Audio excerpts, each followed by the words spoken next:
नमस्कार, मैं डॉक्टर हेम श्रीवास्तव। शरीर में ऑक्सीजन का इस्तेमाल हो या उसका यूटिलाइजेशन हो, इसके लिए दो चीज़ें बहुत ज़रूरी हैं। एक तो लंग्स या फेफड़े और दूसरा ब्लड या रक्त। हम जानते हैं कि लंग्स के अंदर बहुत सारे चैम्बर्स होते हैं जिनको हम एल्वियोलाई कहते हैं। ये एल्वियोलाई बहुत ही पतली लाइनिंग्स के बने होते हैं या मेम्ब्रेन के बने होते हैं। इसको हम सेमी परमिएबल मेम्ब्रेन कहते हैं। ये ऑक्सीजन को अंदर जाने देते हैं, बाकी किसी सॉलिड या लिक्विड को नहीं जाने देते अंदर। और ऑक्सीजन का अपना एक पार्शियल प्रेशर होता है, ये करीब करीब 159 मिलीमीटर्स होता है ऑफ मरकरी। तो इसी पार्शियल प्रेशर के चलते ऑक्सीजन जो है एल्वियोलाई की लाइनिंग्स को ठेलता रहता है और उसके पार जाने की कोशिश करता है। और एल्वियोलाई के पार क्या है? ब्लड है। ब्लड कहाँ है? वो कैपिलरीज में है। कैपिलरीज की लाइनिंग कैसी है? बहुत पतली और बहुत महीन। तो इधर एल्वियोलाई की लाइनिंग पतली है, उधर ब्लड कैपिलरीज की लाइनिंग भी बहुत पतली है और दोनों सटे हुए हैं। लंग्स में ब्लड कैपिलरीज भरी हुई है।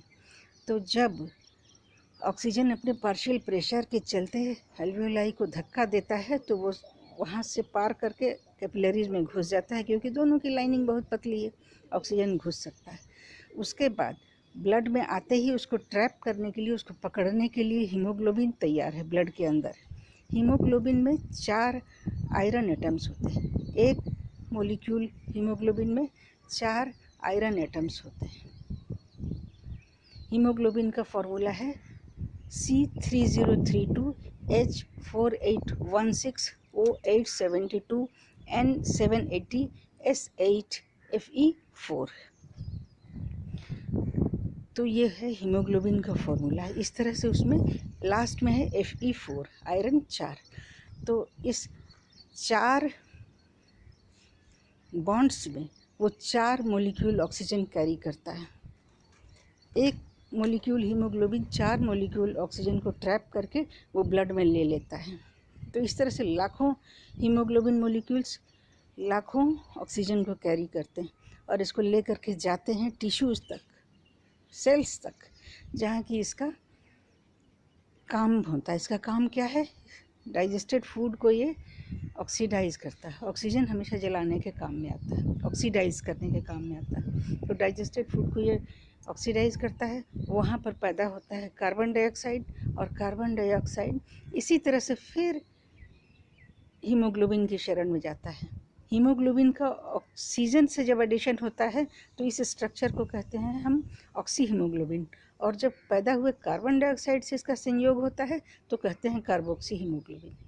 तो ये उसी 4 बॉन्ड्स में ऑक्सीजन तो जा कर के खाली कर देता है सेल में, तो हीमोग्लोबिन के 4 बॉन्ड फ्री हो जाते हैं। तो उन्हीं चारों बॉन्ड में पहले का पैदा हुआ कार्बन डाइऑक्साइड लोड करके ये वापस फेफड़े तक लाता है, ढो करके ले आता है, ट्रांसपोर्ट करता है। और फेफड़े में जिस तरह से ऑक्सीजन घुसता है उसी तरह से कार्बन डाइऑक्साइड वापस निकलता है। तो सांस से हम ऑक्सीजन लेते हैं और उसी सांस से पलट करके हम कार्बन डाइऑक्साइड को बाहर करते हैं। लेकिन क्या ऑक्सीजन ही बस जुड़ता है हीमोग्लोबिन से? ये भी एक प्रश्न है। देखिए, कुछ जहरीली गैस या कुछ गलत गैसें भी उसी तरह से जुड़ जाती हैं कभी कभी। जब सांस में कार्बन मोनोऑक्साइड नाम की जहरीली गैस खींची जाती है, जो कि कहीं पैदा हो जाती है, कहीं कम स्पेस में जहाँ कार्बन जलता है तो वहाँ कार्बन मोनोऑक्साइड भी बनता है, तो वैसी स्थिति में ये कार्बन मोनोऑक्साइड भी फेफड़ों में चला जाता है। और सबसे परेशानी की बात है, चिंता की बात है कि ऑक्सीजन की जो एफिनिटी हीमोग्लोबिन के लिए है, कार्बन मोनोऑक्साइड की एफिनिटी करीब करीब 300 गुना ज़्यादा है। मतलब कि अगर ऑक्सीजन भी मिल रहा है और कार्बन मोनोऑक्साइड भी मिल रहा है तो ये हीमोग्लोबिन जो है ये कार्बन मोनोऑक्साइड के अनसैचुरेटेड बॉन्ड्स के चलते सबसे पहले कार्बन मोनोऑक्साइड को खींच लेगा। तो इतनी जहरीली गैस को ये खींच लेगा, ऑक्सीजन के बजाय ये ज़्यादा आकर्षण इसका ज़्यादा है हीमोग्लोबिन के लिए। तब फिर हीमोग्लोबिन के चारों बॉन्ड ढक जाते हैं, तो फिर ऑक्सीजन वो लेगा कहाँ से? तो वैसी स्थिति में ऑक्सीजन नहीं ले पाता है।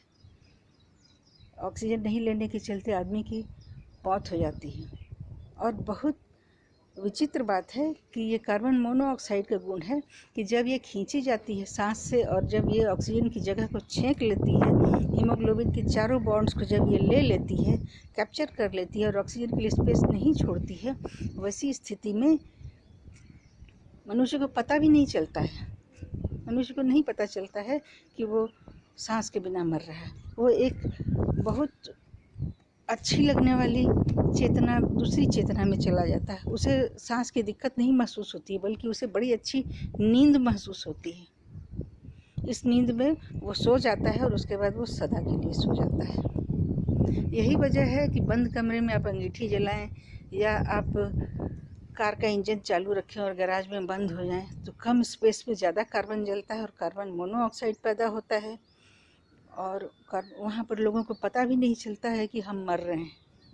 उन लोगों को लगता है कि हम बड़ी मीठी नींद में सो रहे हैं, हमें सो जाना चाहिए, और ये नींद मौत की ओर ले जाती है, पता नहीं चलता है। इसलिए आदमी अपने बचाव की भी कोशिश नहीं करता, क्योंकि उसे बड़ा अच्छा लग रहा होता है।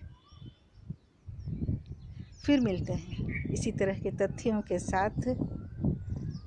जय हिंद, जय भारत।